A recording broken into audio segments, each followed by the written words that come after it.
Hi, everybody, and welcome to the Positively Disney Show. I'm Kimberly Bouchard, your host and the author of the Positively Disney book series. Thank you so much, all you guys out there in Facebook and Twitch, following me and joining me tonight. It really means a lot that you could join up with me, and I really hope that coming to you tonight that you are well. And I have been praying for all of you. And I just wanted to thank you guys for your prayers and well wishes. We had a bit of an urgency where my husband had to fly from Seattle to Florida to rescue his parents on Thursday and drive his parents in their car up to the Canadian border and then flew back home. So that was a little precarious there. And now I have a masked hero in our house. And he got home late last night. And of course, the dogs were well asleep. And when he appeared with his mask on, they actually did recognize him and kind of were a little bit upset until they sniffed and realized that their dad had arrived home. My mom also was kind of stuck in Chicago. She couldn't get out for several days to get a flight back to Alberta, Canada, but she is back home. Everybody is back home and well, thank goodness. I just want to welcome my hubby and Stephen and Donna and welcome Joel and again, all of you out there. I must say, this has been an incredible last couple of weeks, quite frankly. But I've seen so many wonderful sides of humanity, coming together. And I'll tell you, once this is all done and we're all good again, I will definitely be more appreciative of even the little things, that I had taken for granted, I think, and be more prayerful, I think, as well, and just be grateful for more. I'm a grateful person, but it'll just kind of be heightened for sure after this is done, and this will pass, and I truly believe it will be kind of the greatest coming together of the world in the history of mankind. And I just think that we'll just all do our part the best that we can and stay positive, stay focused, and continue as much as we can in our somewhat ordinary states of mind and states of life at home. So anyways, welcome to the show. I wanted to also let you know that I have knocked down the prices of my books, and I was waiting for, this is probably about for 10 days now, when I contacted Amazon to reduce prices. It's taken a little while, but I want to let you know that all my books until the end of the month have been up to 80% off. So if you guys are interested in taking a peek at them, you can get an ebook on Kindle for $2.99, and you don't even need a Kindle. You can just have any sort of computer or whatever to download the Kindle app, and you can check out the books. Or you can also, if you want to purchase a paperback, they have been knocked down 40% to $9.57. So just wanted to offer you that opportunity to bring a little bit of the magic into your home while we are sorting through all of this. And speaking about magic, I have to tell you that I am so excited to have my next guest on my show.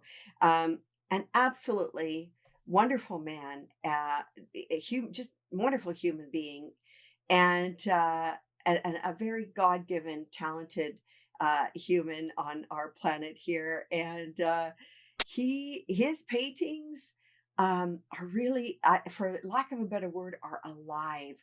When I see his paintings, I feel like I am in them. And honestly, it's very difficult for me to choose a favorite because I love them all.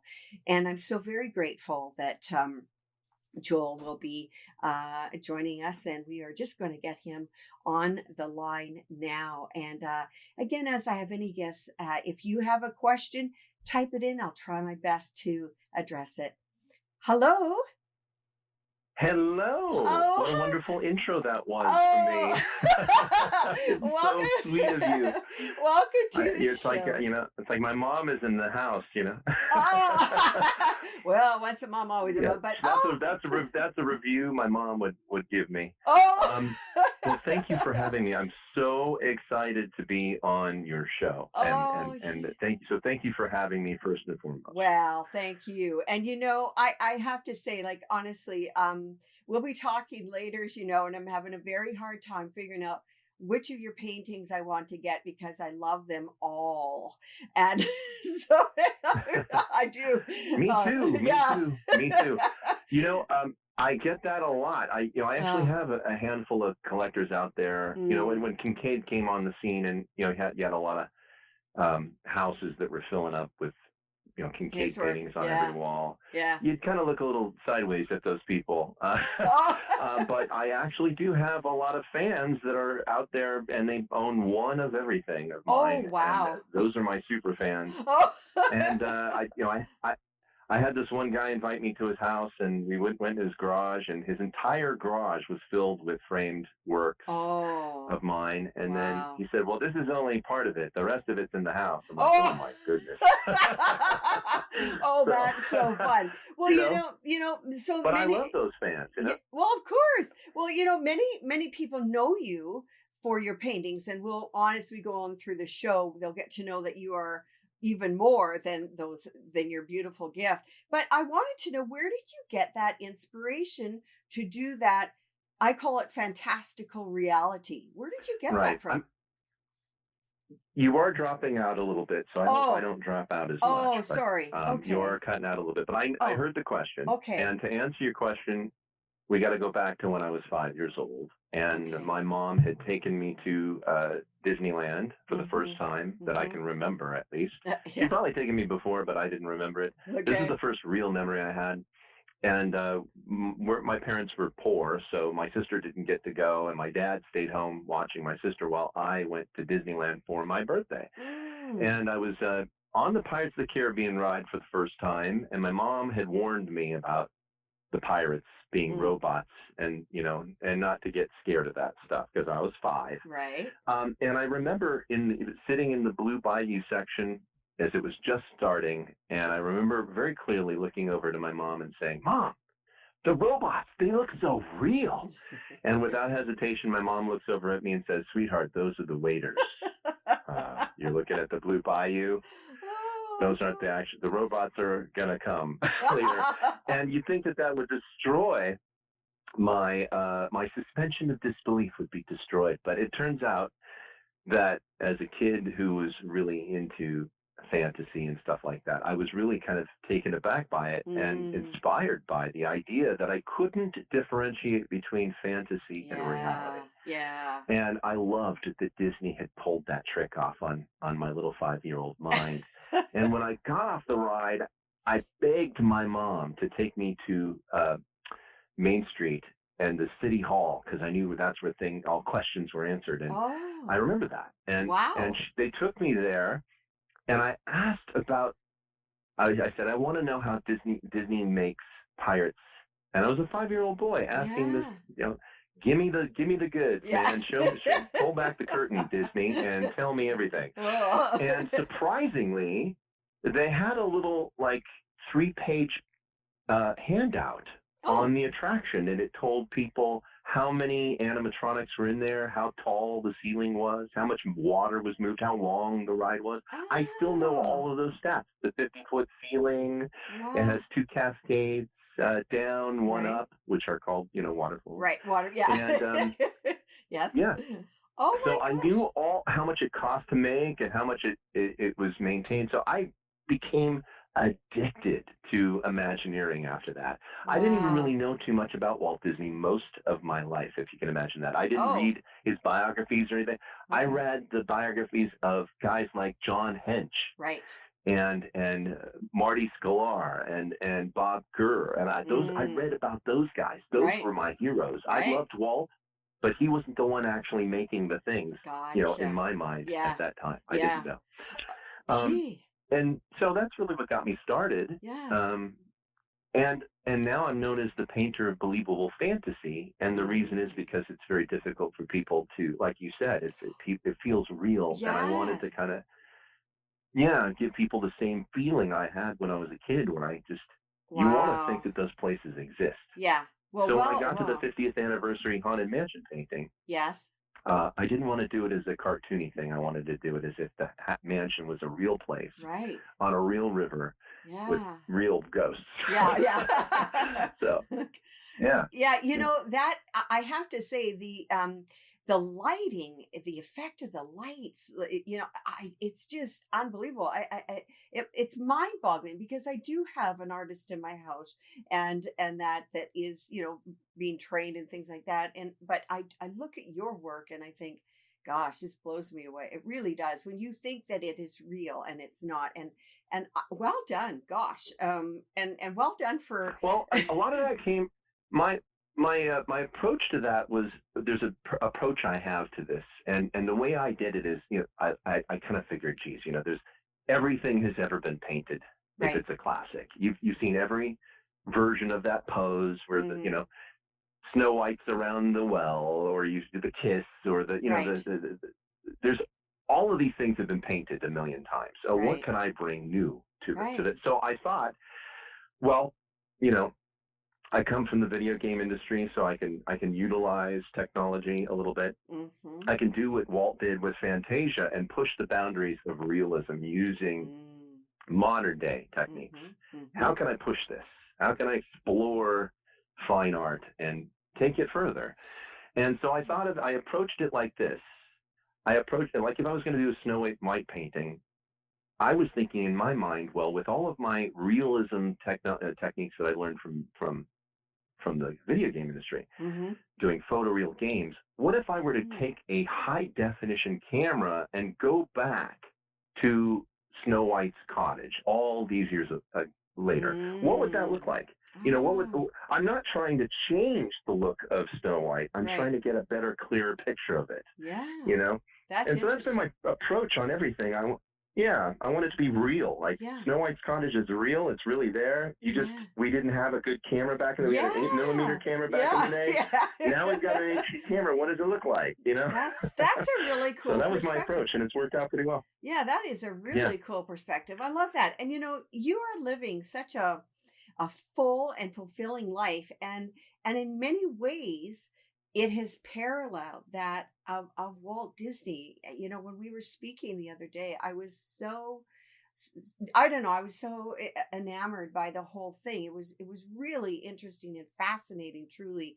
Can you share a little bit about that, because my gosh, you're mirroring a lot of Walt. It's been strange my entire life. It's been very strange, and a lot of people, I mean, there's people out there with Jesus complexes. I guess you could say you know, uh, I got a Walt complex, because once I kind of figured out, what the method of his madness was. Mm, I started realizing that he had a formula that works, and a formula that resonates with people. And I already had this in my soul, in terms of wanting to help people. I was mhm, raised, a Christian boy. mhm, I was a preacher in my family's church. mhm, I was a family counselor for 10 years, helping families trying to stay together. mhm. And, I just have kind of a nature of wanting to help people, and that kind of positive, optimistic mindset was already in me. So when I Mm, started getting into the Disney stuff, his life made sense to me. You know, mhm. my whole life I've been kind of compared to Walt, because when I was addicted to Imagineering, in high school, I would actually draw these really elaborate amusement park maps on very large pieces of paper. Oh, wow. And people, I just, whether it was osmosis or what, I started kind of, thinking along the same lines as him. But I do have a lot of very eerie similarities to him, just by complete dumb luck. For example, my mother was born in the city that's literally right next to Marceline. It's the very Oh, next city over. wow. That's Wow. where my mom comes from. Oh, I for just found crying. that out last year, Oh, actually, which is really? I should know more Oh. about my mom's history there. Yeah, I just Oh, found that out last wow. year, Neat. and I'm related to Abraham Lincoln on my mom's side, and that's his, Walt's favorite president. I'm his exact height, Wow. 6'4". That's how tall Lincoln was. My mom is his mom's exact height. Gee. Um, and just again, by complete dumb luck, I'm building my own animation company. We're the number one parenting app on the app stores called Fermions. I'll talk about that Yeah. later. But Yeah. uh, but because of budgetary constraints, I had to learn and teach myself how to do animation. And out of budgetary constraints, I had to voice a lot of my own characters and do a Yeah. lot of it, Yeah. just like Walt was doing with Exactly. his early days, Yeah. where, yeah. And Exactly. so I'm kind of in that respect reliving his trials and tribulations, all of the good and bad that Mm-hmm. comes with that kind of a scenario. Right. But beyond that, my business partner, he's invented a technology that I'm utilizing called Marionettes, and it's a little $5 device that allows toys to talk to each other like the Tiki Room, but through a $5 device the size of a pack of gum we can put into toys. We can Oh. actually do the Tiki Room in your living room right Oh. now. It's not something we hope to do, but we've done it. And Wow. so you could say I'm picking up where Disney left off on audio animatronics. And again, just Wow. by complete dumb luck, this has happened to me where I've gotten involved in this. And I'm Oh my gosh. helping design a theme park that's Okay. Disneyland size. I can't say anything beyond No, I that. know. Yeah. Oh Um, my goodness. My you don't want gosh. an NDAs there. Yeah, yeah, yeah, of course. And, Yeah. you know, I just, Man. I was into miniatures and I love Victorian style architecture, and I Hmm. have two daughters just like he did, and I That mean, is, the list is long, yeah, very long. a lot of similarities. Yeah, Yeah, exactly. And this little we call it a what did you call it again? The little minute. Marionettes. Yes. Now that Yeah, is Marionettes is wow. like animatronics, but in a much smaller Yeah, form. So yeah. it's more consumer based Right. than something we would put into an amusement park. Right. And is So that yeah, our toys can talk to each other forever. Mhm. I love that. I Now, is that available yet? I mean, seriously, is that Well, I would love for it to be available. Here's the thing, this is how Friendlians came about. So we got involved in this technology.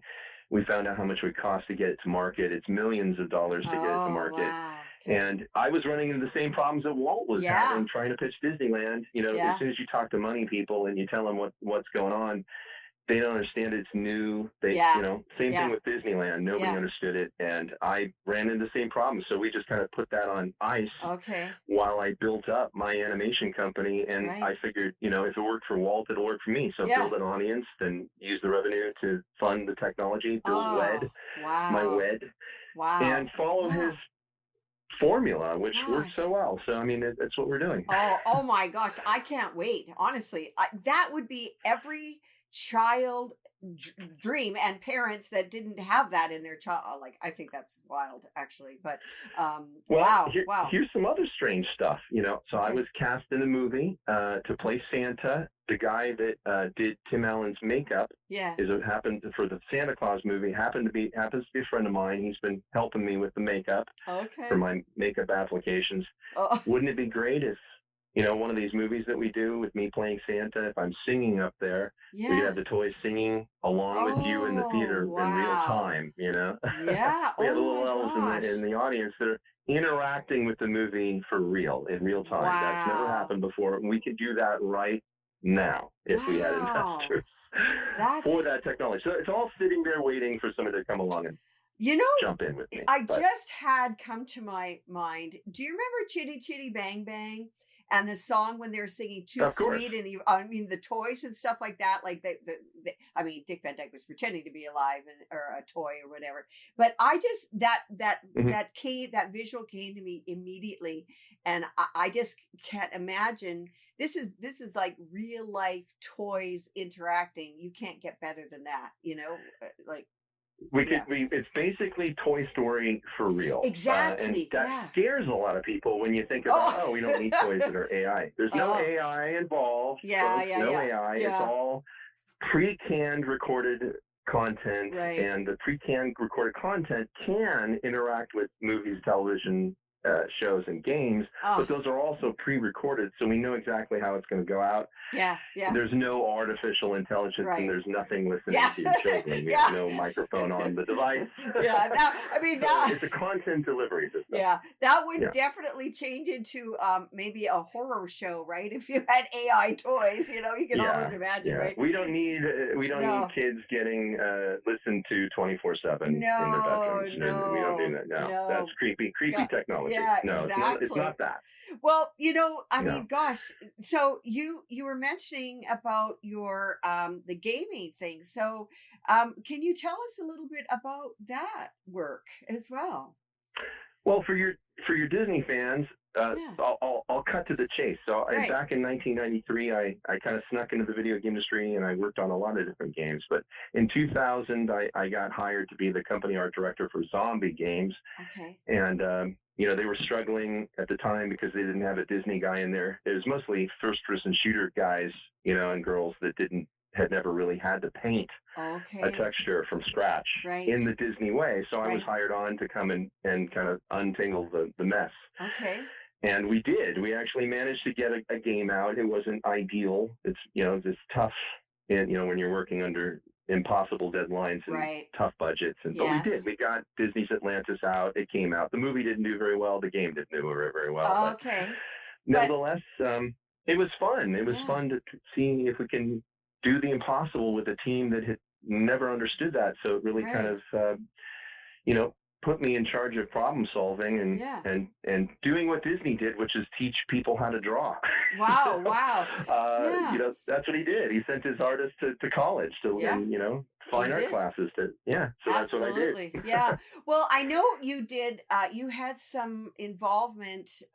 Maybe a lot of involvement with the Disney Quest. And for anybody that is listening, if you guys remember Disney Quest, Downtown Disney. Well, I mean Disney Springs now, but I love that place. And when I saw some of your work, I thought, I've been on those. I've been doing those rides and that. So that was a highlight of my career. My highlight of my career. So how that happened was I was working in the video game industry, and then a company called Angel Studios came on the scene with working with Disney Imagineering to build the world's first virtual jungle cruise, virtual rafting adventure. Love and that. They had Zelensky from the Honey I Shrunk the Kids as the host, and it was all CG. And this is a company that brought you all the effects from the movie Lawnmower Man at the time, and so they were really ahead of the game with 3D animation. But this is a real time simulation. Now, back in 1995, we had a refrigerator-sized reality engine computer that was refrigerator sized ran the whole thing. And my job was to design the river and all the bumps. Basically, I was the track guy. I built the track. And the best part is I didn't have too many people telling me what to do. So I actually, every little bump and curve in that whole track it was me. I love it. I did have we had art directors, multiple art directors on that project. But my job was to, make sure that the whole rapids was good. And effective. Also I built out half of the world, the trees. And so if anybody went on that, you went down the ice cave or the crystal cave or the mud pits or all that was me. I love that. I love that. I remember taking our kids on that multiple times when we were in Florida. And it was always funny because, we would be sitting in our makeshift boat or whatever, and I'll never forget somebody's was deflating, one of our family members who was deflating, and I remember that. And the whole jungle cruise makes me laugh anyways, because my husband and I have been married it'll be 27 years this year, but I just found out that the jungle cruise is actually his favorite attraction. I found that out like just recently. Is that weird? So I love everybody says that, but Walt has a lot of favorite attractions, just like magicians say this is the card trick that fooled Houdini. The reality is everything that you see in Disneyland that Walt had his hand in are things that Walt loved. Those are the things he was into. It wasn't, he didn't, look, think Pirates of the Caribbean, Haunted Mansion. Yeah. He didn't care if there was a movie attached to those things. Mm-hmm. It wasn't about exploiting an IP. It was about, he loved pirates. He thought it would be, everybody gets pirates, let's do a pirate thing. Yeah. There wasn't this marketing machine that we have now where, you have to have, an actor, to promote something. Right. So in a lot of ways, like the miniature, Storybook Land was his favorite ride. He loved miniatures. That's his addiction. He was addicted to miniatures. So I'd say in every land he probably had his favorite. Right. Yeah. Well, so I know that you have done, I mean, you are an artist of many hats, which you're very fortunate, because a lot of artists have to choose, a particular stream, right? And you've got to do so much. And now you have something very interesting in animation, a special cartoon series, if you will, about the a group called the Fermions. And please tell us about it, because I think that it's just another hat that you pulled out, and it's amazing. It's a little crazy how this happened, but basically being a single dad, having twin daughters that were born, and I had to take care of my daughters and my son from day one on that. Being a single dad, trying to figure out how to make ends meet, and where's the help? Where's the Mr. Rogers of today? Right. We don't even have World of Color anymore. Walt is long gone when it comes to inspiring kids to rocketry and science and math and all these amazing things. So I, as an educator, decided to get involved and with my talents create the Fermions, which was basically these little 2-minute long cartoons that teach life lessons and family values, but we use evidence-based research on the best way to solve problems that are plaguing kids. So we want to attack childhood obesity, bullying, taking care of the planet, respecting your elders, being honest, good people. And this just kind of goes back to how I was raised on Disney, where there was a clear delineation between good and evil, and Walt was around. Mm-hmm. He always wanted to entertain you, and if you learned something along the way, it was a good thing. So I don't see anything out there in the world talking about the subjects I'm conquering. And so I saw a really big fat need for it, and I wanted to give it away practically. So we're giving away the Fermion Network. There's about 50 lessons on there, 2-minute long cartoon, 2 to 3 minute long cartoons. And we teach anything from like learning how to cook to growing your own vegetables, to exercising, a little exercise routine in there that we're adding to every day. And we've got Imagineers on there, like Terry Hardin came on and was talking about how to make a puppet. She's a Jim Henson puppeteer as well, and she shows kids how to take a sock and turn it into a puppet instantly. So just how to use your creativity, how you use your mind, how do you become a self-reliant child that doesn't depend on anybody to make your dreams come true, because that's what Walt was about. That's what he was really about. This is a man that didn't graduate high school, that signed up for the war. The war was over, but he became an ambulance driver anyway, and pedal to the metal, decided to achieve his dreams despite all adversity. Everybody's saying he was a lunatic. Everybody's saying he was crazy. And the experts in their field didn't know. And so I wanted to create a system that would get kids excited about anything that they want to put their minds to, and that's a positive thing, and see if we can turn some kids into some good citizens, some good contributors. I love some that. thinkers like Walt. I love that. And there are a lot of characters in your series, right? Absolutely. I produced and created about 75 characters for groans. Me and my buddy Gavin Dell, who's also a Disney guy. He's a Disney concept artist for characters. And so we did Groans, which was for another company. I produced about 3 feature-length films in terms of animation by myself. Wow. Teaching kids how to grow their own vegetable gardens, and 75 characters. And I voiced a lot of those characters too.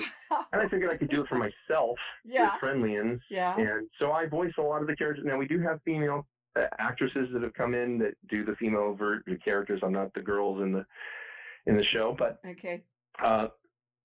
I use technology to alter my voice and do different things to get the most out of what I can do, and I can do a lot of voices. I'm like, oh, gee whiz, to get those higher voices or lower voices. I think, wow, that's but that's a little bit of a tall order for sure.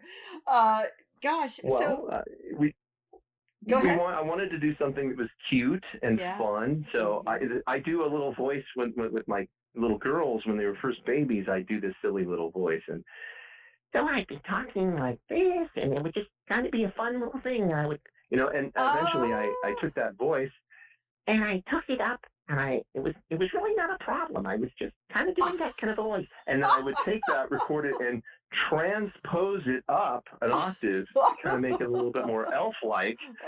And that's the main character's deal. Wow. So for the elder, I started doing a kind of a Sean Connery type of a thing, and we started doing that kind of a voice. And I took that and transposed it up an octave.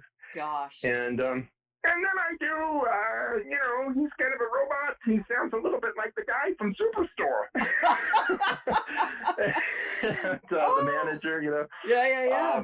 So I just had a lot of fun with it. And how many silly voices can I make? And then how many characters can I make, with my silly voices? And the goal is to make kids laugh and have fun and learn something at the same time, which is beautiful, because as a former educator myself, how do you get these messages across to children and of all ages? You make it fun and they get it and they pick it up. Well, and exactly. I got to be honest. I hated school. I wasn't a fan of school. I was a severe dyslexic. Wow. I had OCD, which I think Walt probably was a little OCD. If you ever look at Main Street and you see the light bulbs that are right next to each other that were double white, and he had one painted red and half red and half white. Yeah, this man was obsessed, and I thought I've got some of those quirks. Yeah. And but you take those things and you turn them into advantages, and right. That's we're going through a really tough time right now. Yeah. We're going through a tough time. Yeah. You got to think like Walt. Yeah. He didn't have the word no didn't exist in his vocabulary. Right. It didn't exist. No, he was a problem solver. He was. And so, where can people get a hold of the LiENS? Where can they go for that? Well, if you go right now to friend, LiENS, that's LiENS, friend, LiENS .club. And I did it .club instead of .com because Mickey Mouse Club, for Pete's sake. I got on the demand. So LiENS Club, LiENS .club. And then if people want to see my artwork and know a little bit more about me, if you go to wishpictures.com, that's on there. I've got a little bio on there so people can really kind of fully understand. Yeah. I've held about 30 professional occupations in the entertainment business in 5 different mediums: ride technology, the video game industry, the movie business, television business. I've worked in them all. And probably a lot of people, a lot more talented than me, but probably very few people that have worked in all those industries and all the weird, crazy jobs that I've been able to have. That's because I'm saying you're so lucky, you're so fortunate, very, and hardworking, obviously, to be able to pull all of those things off. Now, you, like Walt, have a very optimistic view of life and finding solutions. And I'm sure in everything you're doing, you're finding solutions to sometimes, impossible problems, just like Walt. And I wonder, what is your secret? Or can you give us some, intel on that? When doing the family counseling for 10 years really got kind of, because I was a complainer and I, I wasn't a very good solver of problems when I was in high school. I was a train wreck. Oh, okay. So I had to learn this as school of hard knocks. So in the video game industry, when you're working with a bunch of alpha males, who are all junior Spielbergs thinking they know what they're doing. Okay. And you've got all these criticisms, you have to you take your licks. And, you got to find out what works and what doesn't work when you're dealing with not just your talent, but you have to deal with people. And because people are really the most important thing, above. Do you have the skills to manage it? So I came up with this technique, and I'm going to share it with everybody. Okay. And I think this is a thing that everybody can benefit right now from this times we're in right now, this is probably the most important tool you'll ever have to eliminate some of the stresses that you're dealing with. So what I do is I take a piece of paper, and at the top of the paper I write the problem, whatever that problem is. And then I brainstorm every possible solution to that problem I can think of. As ridiculous as the solution might be, I put it down. And then what I do is I order that from greatest chance of success with the least amount of pain to me and my family to the one that probably doesn't have the best chance of success and pain is heavy. And then I just do what's on the top list. I don't really overthink it. I just do what I can do. And if that list is blank at the end of writing the problem, you've been sitting there for an hour, those are the most difficult things to deal with, because there's most of the stress that people deal with comes from people thinking that they have control over a situation when they don't. Like, for example, your kid's all grown up, they're out of the house, your kids are having problems, and you still think that you have control over what your children are doing in their 20s. Of course, that's ridiculous to wonder. So with stuff like that, where you think you have control but you don't, it's best to just table those things or have it go in one ear and one out, and that's in one ear out the other. It's very difficult to do that, but that's where most stress comes from, people thinking they have control when they don't. With the other stuff, you write the list, you prioritize, you move, you make a decision, you go. Don't overthink it. Yeah, no, I love that, because a lot of times if you're worried about something, you got a lot of it in your head, and then just writing it down is part of dealing with it, right? You can actually visualize it, right, written down. So yeah, that's great. No, well, and this is it. And I learned this technique from being a family counselor. And the first thing I would do with couples is I'd have each one of them separate and apart from each other write down what they hoped the relationship would be, what they thought marriage or their boyfriend-girlfriend thing would be. And you'd be amazed how many people some of them are dead on the same page, and they just never acted on those things to make those things happen. Or they're completely wildly different ideas, and that's where their problem lies, because they're not compatible. They've never even had that conversation before entering into the relationship. It's like the most important thing you should probably figure out. Are we going in the same direction, like the same things?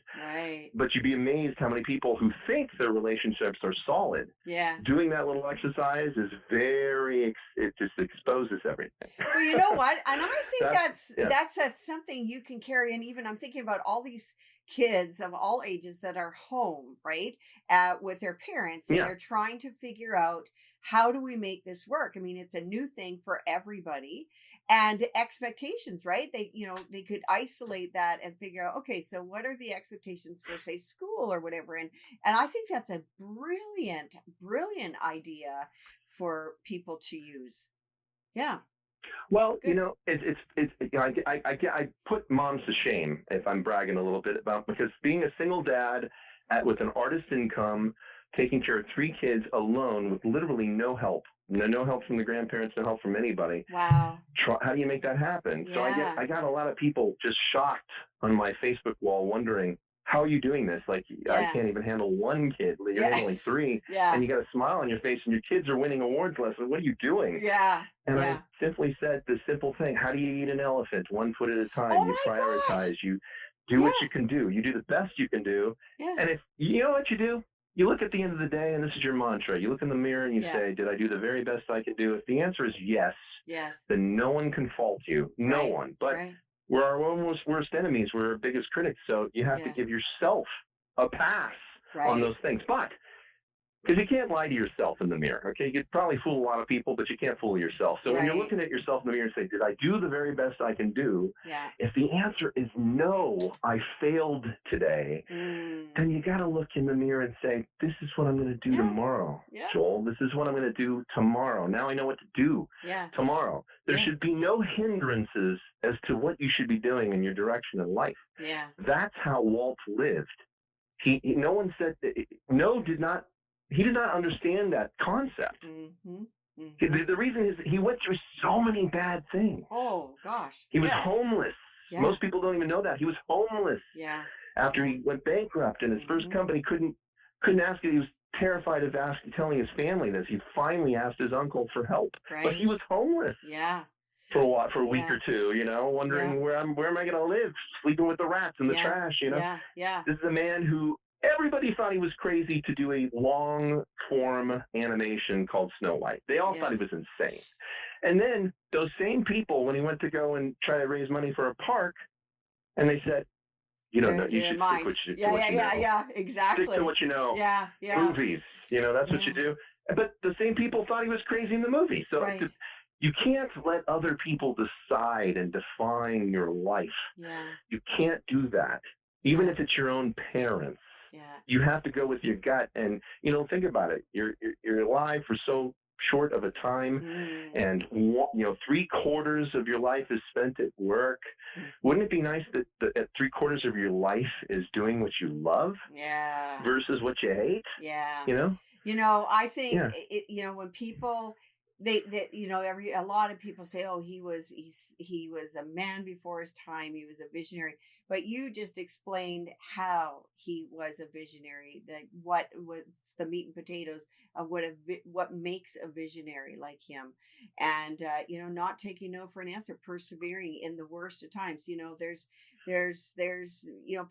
everybody goes through that. Everybody, I mean, we're all in the Now same boat hold the together. phone. I gotta stop you there, because Okay. it's not just about if it was just perseverance Well, no, I'm and not meaning overcoming. just it's not. That's It not the can't only be thing. that. Yeah. But let me Okay. add to this. There's Okay. another very key important thing All right. that Walt knew, that some of the greatest minds that I've worked with. I worked directly for Steven Spielberg. I worked for Bill Gates. I've gotten to have conversations with these people. Yeah.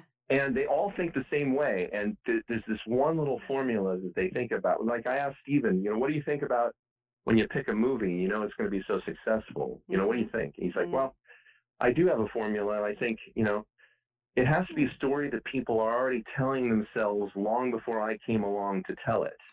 So, for example, Toy Story, people Right. were already thinking my toys were talking when I left the room to go to the bathroom. And when my parents tell me to pick up my toys, wouldn't it be nice to have a time machine to see what kind of kids they were? The artifacts in the Bible, let's see if those are real. These are questions that we've all thought about, Right. and nobody did anything about it. So when it comes to anything that you do, you have to ask that simple question of, do people already desperately want this and nobody's given it to them, and I'm the guy or girl that can provide it for Right. them? That's Nice. You need that first. Yeah, absolutely. No, I agree. Yeah. I mean, A lot of good ideas, a lot of bad ideas. Yeah, that's true. That's true. Some of the, you've shared so many things with us. Do you have any other little stories or pearls of wisdom? I mean, you've given us a lot of pearls that you'd like to share with us.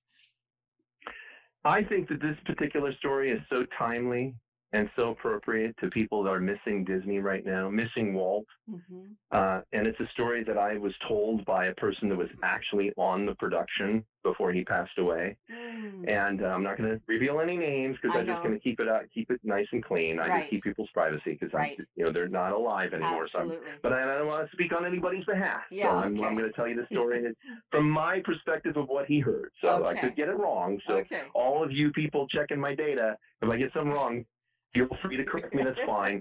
But from what I heard, Disney was struggling with their animation company. They were invested pretty heavily in several movies that bombed, 3 of them in a row. Fantasia failed. I think Pinocchio was one of the ones that didn't make a profit. Bambi didn't make a profit. They were all not doing well. And the war had kicked in, and Disney had lost their European distribution of movies over in Europe. So Disney was questioning, should I spend the millions to get into another deep production with Cinderella or not, and keep the money? And he took that risk. Can you believe it? In a time just like this, he was thinking about investing money to entertain people. And it's like Disney or bust, right? Right. Yeah. So he was so much in love with this story and knew he could tell it so well that he took that risk. He believed in himself. And here's the thing. That movie was such a massive success because people were so in need of something good and positive. And there were so many people impoverished, Mm-hmm. struggling, Mm-hmm. like that girl that was in the tattered clothes being treated poorly by whoever, Mm-hmm. you can Mm-hmm. understand how that would resonate with a public For trying to sure. recover from from all the pain and suffering. So here's what happened. The movie did so well that it allowed the Disney company, for the first time in Disney history, to distribute their own films. They didn't need RKO to distribute them anymore. They used Gosh. Disney to distribute, which means they were able to keep more of the money at the box office because they didn't have to split it with anybody. Right. Now, it should be a very, very epiphany moment to realize why Cinderella's castle is the first thing you see on every major Disney film. Yeah. That's because it was truly a rags to riches story, a Cinderella moment for the Disney company, which eventually allowed them to make Disneyland. Yeah. Because they had all the money. They started making all the money. Yeah. So to me, that is the most amazing story in terms of risk, reward, inspirational, everything. When you see that castle, it's a beacon of light. Yeah. And when you're looking at the theme park at Disneyland, you're not looking at a theme park. You think you're looking at a theme park, you're not looking at it. You know what you're looking at? Proof and evidence that you can achieve your dreams despite all adversity without a college degree. Yeah. Gosh. That's all I'm saying. Yeah. I'm not saying college isn't important. No. It's important for a lot of jobs. Right. But look what you can do. Yeah. Look what you can do with a little magic and determination and hard work. Yeah. There's something to be said about, Walt and his capitalistic mind, He was an entrepreneur. Well, absolutely. Yeah, that's for sure. Every time I see that castle and the train, and I just get, it's like the opening of a Star Wars film. As soon as you see that castle, that's Disney. You don't even have to see the name Disney. You're home. Exactly. And by the way, since you're bringing that up, Disneyland became such a massive success, despite the fears that it wouldn't, because we had finished the war. People were looking for hope. They were looking to forget their problems. That's why Walt put that plaque on that bridge right before you go under the tunnel underneath that train, where you're leaving the outside world and you're going into his. Right. He wanted you to forget about your problems and give you a place to breathe. Okay.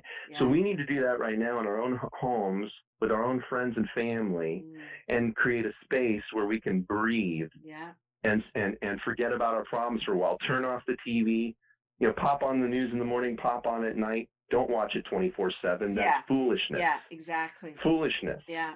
You're going to work yourself into a lather. Well, I mean, that's true. And the thing is, thank goodness we've got Disney Plus, and we've got something. Yeah, boy, they put that out in the nick of time. I know. Well, that was all planned, right? Yeah.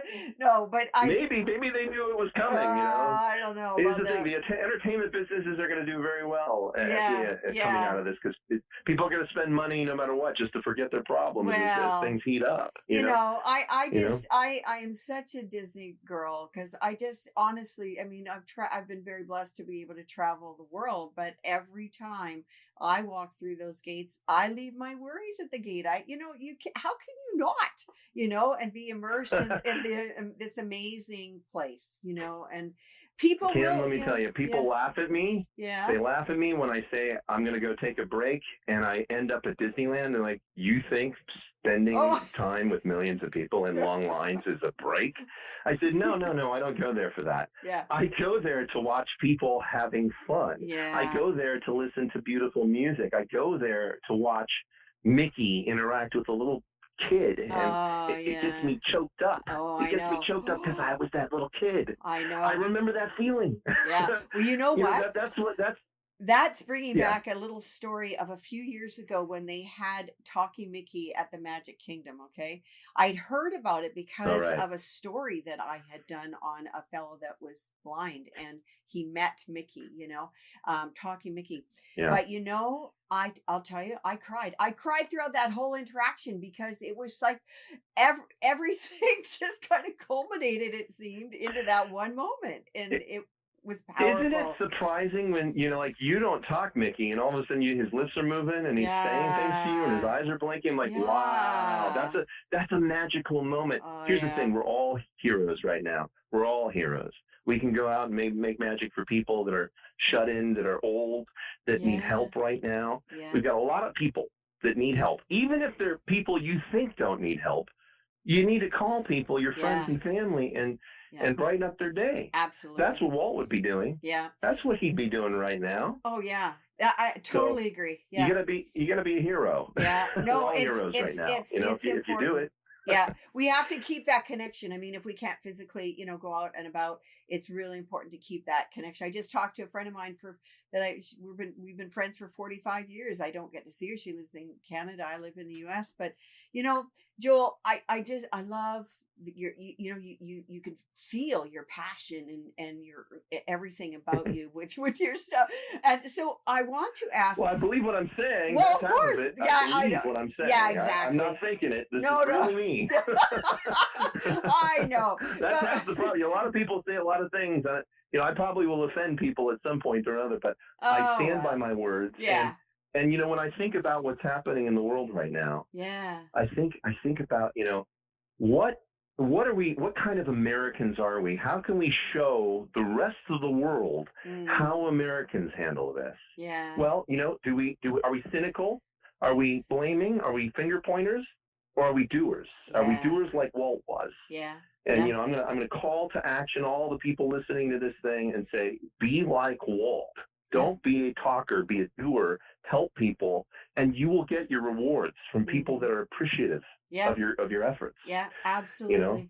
We are of all of Walt's efforts. Yeah. No, it's absolutely true. Yeah. And this is such a unique period of history that will be going down as something that nobody will ever forget, And so I like to always think, people need hope, right? They have their faith, they need hope. But now if we've got a lot of students out there that aspire to be artists, to be animators, to be gamers, to be, in an Imagineer, but if you met, as somebody that was interested in the fine arts, are there any kind of pieces of advice that you would give them, or pearls of wisdom for them? Yeah. Yeah, I'd say that, if you're going to be an artist or a creative, you have to understand that you're getting into an industry where there's going to be younger, cheaper, faster talent than you. Mm-hmm. So you really have to have a constitution and a belief in your own skills because the biggest competition is not the competition, it's you. Yeah. You're your worst enemy, especially artists who are our worst critics. Yeah. And you don't have to worry about competition if you're good, because people will find the good. The cream will rise to the top.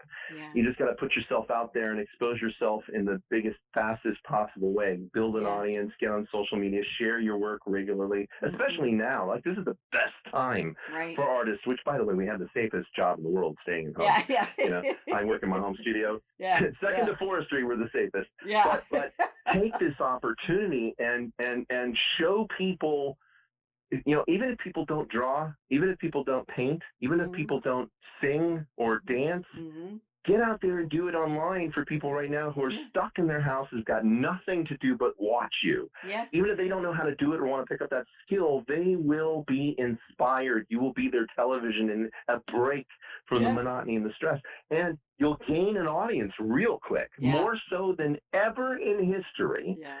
You will have more eyes on you than ever right now. So you would be a fool to not take advantage of this rare opportunity. Think about the vaudevillian days. Think about how movies always did. The entertainment business did well in times like this. People need distractions from their pain and suffering. Yes. Be that distraction. Yeah. Be a light. Guide them out of their misery. They will appreciate it. And always be humble. Don't be cynical. Don't post politics that doesn't help anybody. That hate politics. Yeah. Just don't do it. Yeah. Walt was a very smart man. He kept his politics to himself. Right. He never wanted anybody to ascribe words that he never said after he died. Be like Walt. Yeah. Be smart. Absolutely. Don't get into the mix. Yeah. No, I love it. It's not helpful. Yeah. So, Joel, we mentioned it a little bit earlier, and I'm going to be wrapping soon, but where can people again find you, find your work, find your friendliest?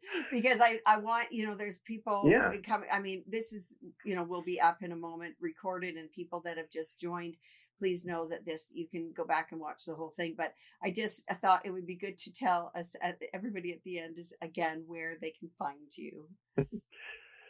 Sure. Well, first of all, we have a couple cool announcements with the Disney company, because I do paint for the parks as well as for other Disney organizations. But Yeah.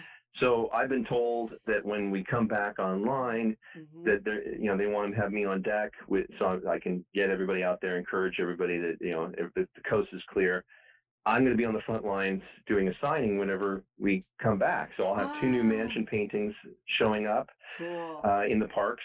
Nice. I broke some records with the 50th one that I did. It sold out before the show even began. So it was a good run. So I figured I'd stay in that lane and do some mansion paintings. Nice.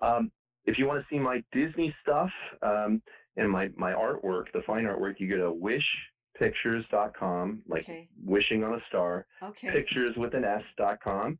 And then if you want to check out Friendlies, you got kids in the 3 to 5 year old, 3 to 6. It's kind of pushing it on 7-year-olds, but it's still relevant stuff in there.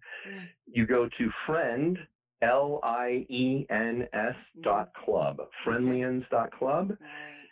And if you want to see my Instagram account, it's Joel Christopher Payne. And if you want to see my beard growing as I turn into Santa for our November shoot, and you want to see me turn into Santa Claus, my beard is growing every day. And that's at Hipster Saint Nick. Hipster Saint Nick at Instagram. I love it. And it's just a silly thing I post every once in a while, and people can watch my beard. I post some silly pictures on there of me as Santa. And come November, you better believe, look, hey, everybody was saying, put your Christmas lights up.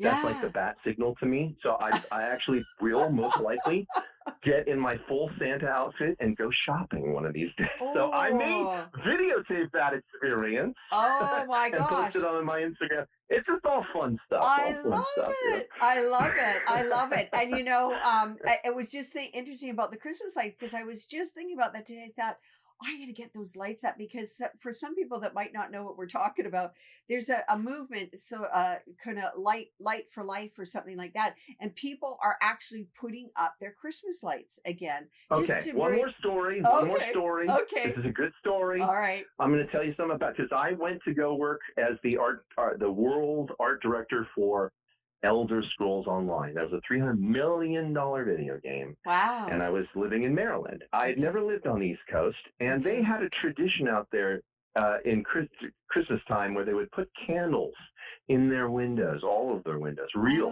candles at one point. And I asked somebody, a historian, what the heck is this tradition about? People are putting candles in their windows instead of lights, Christmas lights. And they told me that back in our Civil War era, when my great cousin Abraham Lincoln was fighting the war, when the Civil War was going on, that the citizens would put candles in their windows to let the north or south, didn't matter, that this was a safe place to go. This is where food was. This is where you could rest. I didn't care. I didn't care if you were north or south. You're my brother. You're my sister. I'm going to take care of you. And so they put the candles in the windows to inspire people, let them know it was a safe place to go. And, I got to tell you something. I love that. Let's do that.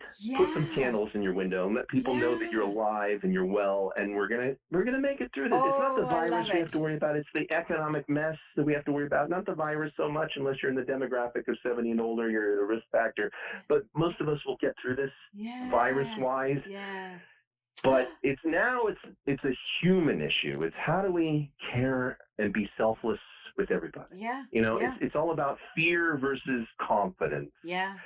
Confidence is what the world economy is based off of. If you have fear, it's not going to go well. No. Well, I love that, because I've got all those, they look like real candles, the little battery operated ones. The flameless ones. I'm going to put them in my window. Rechargeable batteries. Oh, I love it. Rechargeable batteries. This is awesome. I never thought of that. I solar charge those batteries. I solar charge the rechargeables with a little solar little fold-out solar thing, so I'm not Love it. wasting energy. Yeah. No, Yeah. that's awesome. Gosh. And you know, you were just saying, Joel, too, you know, like this is an opportunity for people to be kind to each other, to care for one another again, to be aware of others' well-being. You know, I as I said, like Yeah. these are very strange circumstances. Nobody could anticipate anything of like this, you know, in 2020. You know, if somebody would have been looking in a crystal Well, ball think in about it. November, you know, we wouldn't have believed it, Oh no! you When I know. was in high school, and I said, "Where am I going to be 2020?" I never expected this. But here's Yeah. the thing: we've all survived earthquakes. We've all survived hurricanes if you live in that territory, Yeah. and floods. We've Blizzards. all experienced something like that. Yeah. We've never experienced a global problem where everybody is being affected, Yeah. and it's going to have a sting. It's going Yeah. to hurt. It's Yeah. going to hurt like World War. This is like World War III, really, Yeah. with just an invisible invader. Right. So our mindset, how we help each other.